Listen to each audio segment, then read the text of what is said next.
የይስሐቅ ታሪክ። አብርሃም ከሞተ በኋላ ይስሐቅን እግዚአብሔር ባረከው። የአብርሃም ልጅ የይስሐቅ ትውልድ ይህ ነው። አብርሃምም ይስሐቅን ወለደ። ይስሐቅም 40 ዓመት ሲሆነው ርብቃን አገባ። እርሷም በሁለት ወንዞች መካከል ያለ የሶርያውያን የባቱኤል ልጅና የሶርያውያን የላባ እኅት ናት። ይስሐቅም ስለ ሚስቱ ወደ እግዚአብሔር ጸለየ፣ መካን ነበረችና። እግዚአብሔርም ተለመነውና ርብቃም ሚስቱ ጸነሰች። ልጆቿም በሆዷ ውስጥ ይገፋፉ ነበር። እርሷም እንዲህ ከሆነ ይህ ለእኔ ምንድን ነው አለች። ከእግዚአብሔር ዘንድ ትጠይቅ ዘንድ ሄደች። እግዚአብሔርም አላት፣ ሁለት ወገኖችሽ በማኅፀንሽ ናቸው። ሁለቱም ሕዝብ ከሆድሽ ይከፈላሉ። ሕዝብም ከሕዝብ ይበረታል፣ ታላቁም ለታናሹ ይገዛል። ትወልድ ዘንድ ዘመኗ በተፈጸመ ጊዜ እነሆ በማኅፀኗ መንታ ነበሩ። በፊት የወጣው ቀይ ነበር፣ ሁለንተናውም ጠጕር ለብሶ ነበር። ስሙም ኤሳው ተባለ። ከዚያ በኋላ ወንድሙ ወጣ፣ በእጁም የኤሳውን ተረከዝ ይዞ ነበር። ስሙም ያዕቆብ ተባለ። እርሷ ልጆች በወለደቻቸው ጊዜ ይስሐቅ 60 ዓመት ሆኖት ነበር። ብላቴናዎቹም አደጉ። ኤሳውም አደን የሚያውቅ የበረሃ ሰው ሆነ። ያዕቆብ ግን ጭምት ሰው ነበር፣ በድንኳንም ይቀመጥ ነበር። ይስሐቅም ኤሳውን ይወድ ነበር፣ ካደነው ይበላ ነበርና። ርብቃ ግን ያዕቆብን ትወድ ነበረ።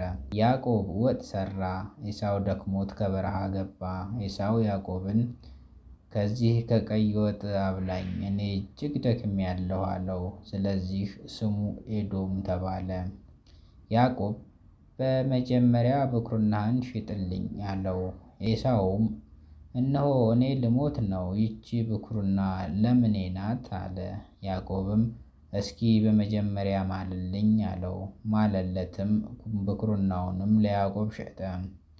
ያዕቆብም ለኤሳው እንጀራና የምስር ወጥ ሰጠው። በላ ጠጣ፣ ተነስቶም ሄደ። እንዲሁም ኤሳው ብኵርናውን አቃለላት። በምድር ቀድሞ በአብርሃም ዘመን ከሆነው ራብ በላይ ራብ ሆነ። ይስሐቅም ወደ ፍልስጥኤም ንጉሥ ወደ አቤሜሌክ ወደ ጌራራ ሄደ። እግዚአብሔር ተገለጠለት እንዲህም አለው፣ ወደ ግብፅ አትውረድ፣ እኔ በምልህ ምድር ተቀመጥ እንጂ። በዚያች ምድር ተቀመጠ፣ ከአንተ ጋር እሆናለሁ፣ እባርክሃለሁ። እነዚህ ምድሮች ሁሉ ለአንተም ለዘርህም እሰጣለሁና ለአባትህ ለአብርሃም የማልሁለትን መሐላ አጸናለሁ። ዘርህንም እንደ ሰማይ ከዋክብት አበዛለሁ። እነዚህም ምድሮች ሁሉ ለዘርህ እሰጣለሁ። የምድር አሕዛብ ሁሉ በዘርህ ይባረካሉ። አብርሃም ቃሌን ሰምቶአል፣ ፍርዴንም ትእዛዜንም ሥርዓቴንም ሕጌንም ጠብቆአልና። ይስሐቅም በጌራራ ተቀመጠ። የዚያን ስፍራ ሰዎች ስለ ሚስቱ ጠየቁት። እርሱም እኅቴ ናት አለ። የዚያ ስፍራ ሰዎች ለርብቃ ሲሉ እንዳይገድሉኝ ብሎ ሚስቴ ናት ማለት ፈርቶአልና፣ እርሷም ውብ ነበረችና። በዚያም ብዙ ቀን ከተቀመጠ በኋላ የፍልስጥኤም ንጉሥ አቤሜሌክ በመስኮት ሆኖ ጎበኘው። ይስሐቅም ሚስቱን ርብቃን ሲገናኛት አየ። አቤሜሌክም ይስሐቅን ጠራ፣ እንዲህም አለው፣ እነሆ ሚስትህ ናት፣ እንዴትስ እርሷን እኅቴ ናት አልህ? ይስሐቅም በእርሷ ምክንያት እንዳልሞት ብዬ ነው አለው። አቤሜሌክም አለ፣ ይህ ያደረገብህን ምንድን ነው? ከሕዝብ አንዱ ከሚስትህ ጋር ሊተኛ ጥቂት በቀረው ነበር፣ ኃጢአትንም ልታመጣብን ነበረ። አቤሜሌክም ሕዝቡን ሁሉ ይህ ሰው ሚስቱን የሚነካ ሞትን ይሙት ብሎ አዘዘ። ይስሐቅም በዚያች ምድር ዘርን ዘራ። በዚያች ዓመትም 100 እጥፍ አገኘ። እግዚአብሔርም ባረከው። ባለጠጋ ሰውም ሆነ፣ እጅግ እስኪበልጥ ድረስም እየጨመረ ይበዛ ነበረ።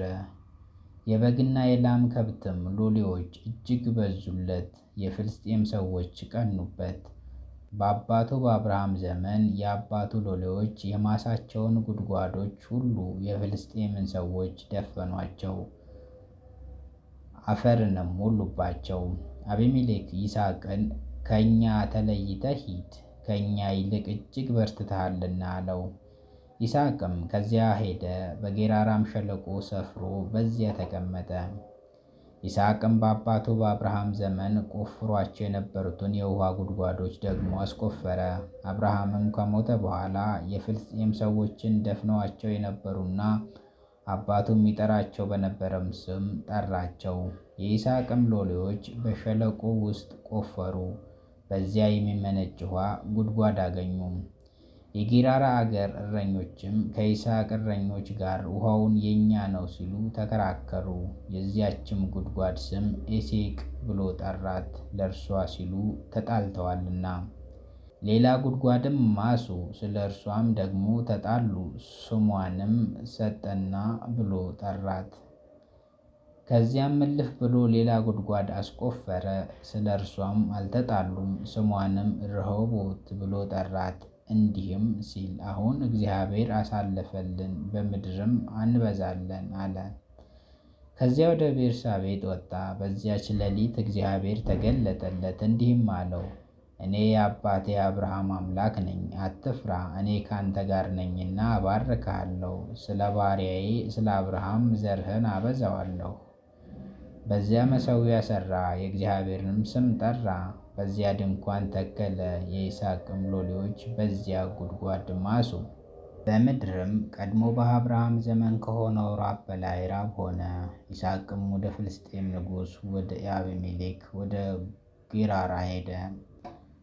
እግዚአብሔር ተገለጠለት እንዲህም አለው፣ ወደ ግብፅ አትውረድ፣ እኔ በምልክህ ምድር ተቀመጥ እንጂ።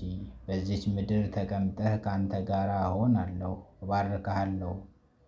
እነዚህ ምድሮች ሁሉ ለአንተም ለዘርህም እሰጣለሁና ለአባትህ ለአብርሃም ማልሁለትንም መሐላ አጸናለሁ።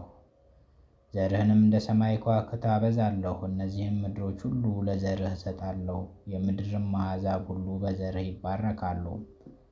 አብርሃምም ቃሌን ሰምቶአልና ፍርዴን፣ ትእዛዜን፣ ሥርዓቴን፣ ሕጌንም ጠብቋልና። ይስሐቅም በጌራራ ተቀመጠ። የዚያም ስፍራ ሰዎች ስለ ሚስቱ ጠየቁት፣ እርሱም እህቴ ናት አለ። የዚያን ስፍራ ሰዎች ለርብቃ ሲሉ እንዳይገድሉ ብሎ ሚስቴ ናት ማለት ፈርቷልና፣ እርሷም ውብ ነበረችና። በዚያ ብዙ ቀን ከተቀመጡ በኋላ የፍልስጤም ንጉሥ አቤሜሌክ በመስኮት ሆኖ ጎበኘው። ይስሐቅም ሚስቱን ርብቃን ሲገናኛት አየ።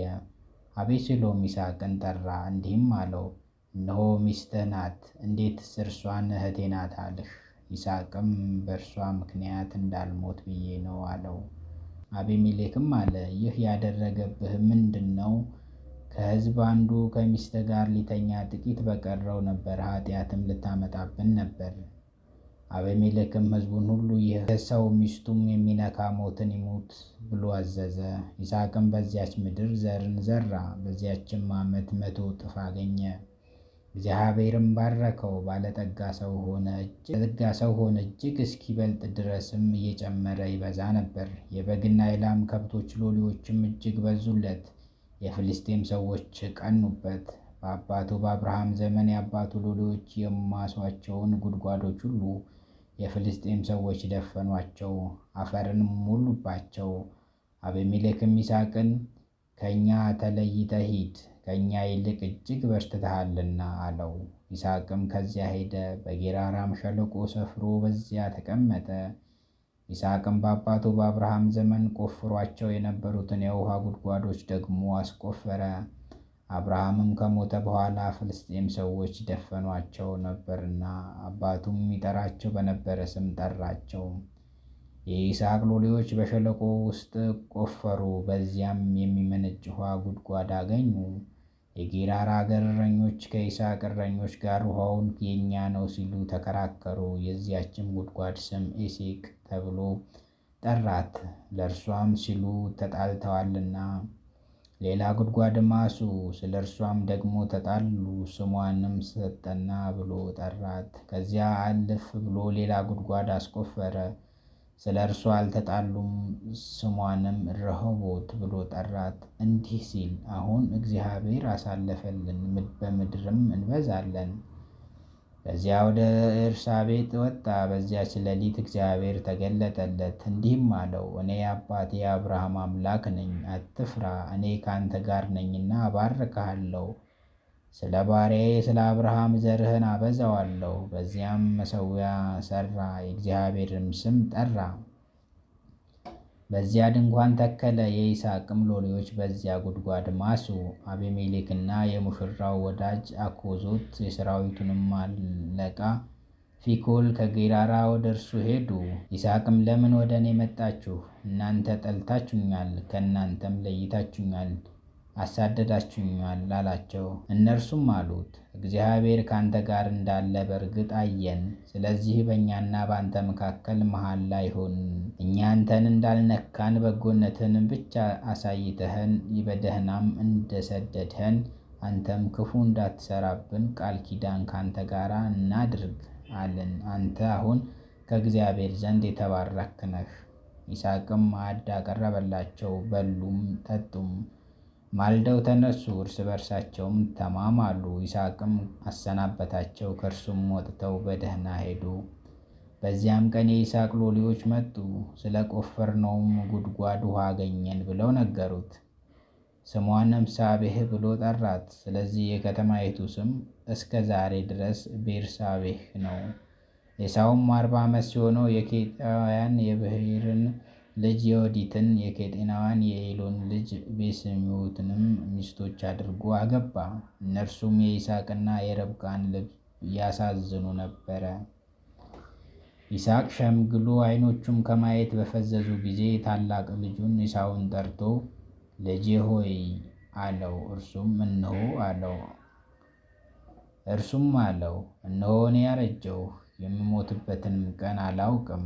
አሁንም አደኛህን የፍላጻህን ነፍቶን ቀስትህንም ውሰድ፣ ወደ ምድረ በዳ ውጣ፣ አላደንም አድንልኝ። ሳልሞት ነፍሴ እንድትባረክህ የጣፈጠ መብል እኔ እንደወደደው አዘጋጅተህ እበላ ዘንድ አምጣልኝ። ርብቃም ይስሐቅን ለልጇ ለኤሳው ሲነግር ትሰማ ነበር። ኤሳውም አደን አድኖ ሊመጣ ወደ ምድረ በዳ ሄደ። ርብቃም ልጇን ያዕቆብን እንዲህ አለችው፣ እነሆ አባትህ ለወንድምህ ለኤሳው አደን አድነህ አምጣልኝ። ሳልሞት በልቼ በእግዚአብሔር ፊት እንድባርክህ የጣፈጠ መብል አድርግልኝ ብሎ ሲነግረው ሰማሁ። አሁንም ልጄ ሆይ እኔ በማዝህ ነገር ስማኝ። ወደ መንጋ ሄደህ 2 መልካም ጠቦቶች አምጣልኝ። እነርሱም ጣፋጭ መብል ለአባትህ እንደሚወደው አደረግሁ። ለአባትህም ሳይሞት እንዲባርክህ ይብላ ዘንድ ታገባለታለህ። ያዕቆብም ርብቃን እናቱን አላት፣ እነሆ ኤሳው ወንድሜ ጠጉራም ሰው ነው፣ እኔ ግን ለስላሳ ነኝ። ምናልባት አባቴ ቢዳብሰኝ በፊቱ እንደሚዘብት እሆናለሁ፣ መርገምም በላዬ አመጣለሁ፣ በረከትንም አይደለም። እናቱም አለችው፣ ልጅ ሆይ መርገምህ በእኔ ላይ ይሁን፣ ቃሌን ብቻ ስማኝ፣ ሄድና አምጣልኝ አለችው። ሄዶም አመጣላት፣ ለእናቱም ሰጣት። እናቱም የጣፈጠውን መብል አባቱ እንደሚወደው አደረገች። ርብቃም ከእርሷ ዘንድ በቤት የነበረችውን የታላቁን ልጇን የኤሳውን መልካሙን ልብስ አመጣች። ታናሹን ልጇን ያዕቆብን አለበሰችው። የጠቦቶቹንም ለምድ በእጁና በለስላሳው አንገቱ ላይ አደረገች። የሰራችውንም ጣፋጭ መብል እንጀራውን ለልጇ ለያዕቆብ በእጁ ሰጠችው። ወደ አባቱም ገብቶ አባቴ ሆይ አለው። እርሱም እነሆይ ልጄ ሆይ አንተ ማነህ አለው። ያዕቆብም አባቱን አለው፣ የበኩር ልጅህ እኔ ኤሳው ነኝ። እንዳዘዝኸኝ አደረግሁ። ነፍስህ ትባርከኝ ዘንድ ቀና በልና ተቀመጥ፣ ካደንሁትም ብላ። ይስሐቅም ልጁን ልጄ ሆይ እንዴት ፈጥነህ አገኘኸው አለው። እርሱም እግዚአብሔር አምላክህ ወደ እኔ ስላቀረበው ነው አለ። ይስሐቅም ያዕቆብን ልጄ ሆይ አንተ ልጄ ኤሳው ነህ እንደሆንክ ወይንም እንዳልሆን እንድዳስስህ ዘንድ ቅረበኝ አለው። ያዕቆብም ወደ አባቱ ወደ ይስሐቅ ቀረበ፣ ዳሰሰውም፣ እንዲህም አለ፣ ይህ ድምፅ የያዕቆብ ድምፅ ነው፣ እጆቹ ግን የኤሳው እጆች ናቸው አለው። እርሱም አላወቀውም ነበር፣ እጆቹን እንደ ወንድሙ እንደ ኤሳው እጆች ጠጉራም ነበርና። ስለዚህም ባረከው አለው፣ አንተ ልጄ ኤሳው ነህ። እርሱም እኔ ነኝ አለ። እርሱም ልጄ አደን እንድበላና ነፍሴም እንድትባረክህ አቅርብልኝ አለ። አቀረበለትም፣ በላ። የወይን ጠጅንም አመጣለት፣ እርሱንም ጠጣ። አባቱ ይስሐቅም ልጄ ሆይ ወደ እኔ ቅረብ ሳመኝም አለው። ወደ እርሱ ቀረበ፣ ሳመውም፣ የልብሱን ሽታ ሸተተ፣ ባረከውም፣ እንዲህ አለ የልጄ ሽታ እግዚአብሔር እንደ ባረከው እርሻ ሽታ ነው። እግዚአብሔርም ከሰማይ ጠል ከምድርም ስብ የእህልም ወይን ብዛት ይስጥህ። አሕዛብ ይገዙልህ፣ ሕዝብ ይስገዱልህ። ለወንድሞችህ ጌታ ሁን፣ የእናትህንም ልጆች ይስገዱልህ። የሚረግምህ እርሱ ርጉም ይሁን፣ የሚባርክህ ብሩክ ይሁን። ይስሐቅም ያዕቆብን ባርኮ ከፈጸመ በኋላ ያዕቆብም ከአባቱ ከይስሐቅ ፊት ከወጣ በኋላ ወዲያው በዚያው ጊዜ ኢሳው ከአደኑ መጥቶ ገባ። እርሱም ደግሞ ጣፋጭ መብል አዘጋጀ፣ ለአባቱም አገባ። አባቱንም አባቴ ይነሣ፣ ነፍስህም ትባርከኝ ዘንድ ከልጁ አደን ይብላ አለው። አባቱ ይስሐቅም አንተ ማን ነህ አለው። እርሱም እኔ የበኩር ልጅህ ኢሳው ነኝ አለው። ይስሐቅም እጅግ ደነገጠ፣ እንዲህም አለ ያደነውን አደን ወደ እኔ ያመጣ ማን ነው? አንተ ሳትመጣም ከሁሉ በላሁ፣ ባረኩትም፣ እርሱ የተባረከ ሆኖ ይኖራል። ኢሳውም የአባቱን ቃል በሰማ ጊዜ ታላቅ እጅግም መራራ ጩኸት ጮኸ። አባቱንም አባቴ ሆይ እኔንም ደግሞ ባርከኝ አለው። እርሱም ወንድምህ በተንኮል ገብቶ በረከትህን ወሰደብህ አለው። እርሱም አለ በእውነት ስሙ ያዕቆብ ተባለ፣ 2 ጊዜ አሰናክሎኛል፣ ብኩርናዬን ወሰደ። አሁንም እነሆ በረከቴን ወሰደ። ደግሞ እኔ በረከትን አላስቀረህልኝምን አለ። ይስሐቅም መለሰ ኤሳውንም አለው እነሆ ጌታህ አደረግሁት፣ ወንድሞች ሁሉ ለእርሱ ተገዢዎች የሆኑ ዘንድ ሰጠሁት፣ በእህልህም በወይንህም አበረታሁት። አንተ ግን ልጄ ሆይ ምን ላድርግ? ኤሳውም አባቱን አለው አባቴ ሆይ በረከትህ አንዲት ብቻ ናት? አባቴ ሆይ እኔንም ደግሞ ባርከኝ። ኤሳውን ቃሉን አንስቶ አለቀሰ። አባቱ ይስሐቅም መለሰ አለው እነሆ መኖሪያህ ከምድር ስብ ከላይ ከሚገኝ ከሰማይ ጠል ይሆናል። በሰይፍም ትኖራለህ፣ ለወንድምህም ትገዛለህ። ነገር ግን በተቃወምከው ጊዜ ቀንበሩን ከአንገትህ ትሰጣለህ። ኢሳውም አባቱን ስለባረከው በያዕቆብ ቂም ያዘበት። ኢሳውም በልቡ አለ ለአባቴ የለቅሶ ቀን ቀርቧል፣ ከዚህ በኋላ ወንድሜን ያዕቆብን እገድለዋለሁ። ለርብቃ ይህንን ታላቁን ልጅ የኢሳውን ቃል ደረሰላት።